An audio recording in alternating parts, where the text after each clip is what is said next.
நாம் இன்றைக்கி எந்த படத்தை பற்றின ரிவ்யூ பார்க்க போகிறோம் அப்படின்னு பார்த்தீங்கன்னா ஜுராசிக் வேர்ல்டு த ரீபர்த் அப்படிங்கிற படத்தை பற்றின ரிவ்யூ தான் பார்க்க போகிறோம். ஸோ ரிவ்யூக்குள்ளே போகணும் நம்ம சேனல் சப்ஸ்கிரைப் பண்ணிக்கங்க, அப்படியே லைக்கையும் போட்டுருங்க. இந்த படத்தோட கதை நம்ம ஜுராசிக் வேர்ல்டு அப்படின்னு பார்த்தாலே தெரியும். ஜுராசிக் பார்க்கனால எனக்கு ரொம்ப சின்ன வயசுலேருந்து பிடிக்கும். நிறைய பேர் இந்த மாதிரி ஜுராசிக் வேர்ல்டு படங்கள் ரொம்ப விரும்பி பார்க்குற நபர்கள் நிறைய பேர் இருக்காங்க.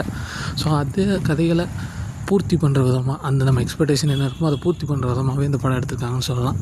அதுவும் இல்லாமல் ஹீரோயின் வந்து நம்ம ஸ்கார்லெட்டுன்னு சொன்னோடனே ரொம்ப ஆர்வமாக இருந்தேன் பார்க்குறதுக்கு. பார்த்துட்டு ரொம்ப அருமையாக வந்திருக்கு படம், சூப்பராக இருக்குது, எனக்கு ரொம்ப பிடிச்சிருக்கு.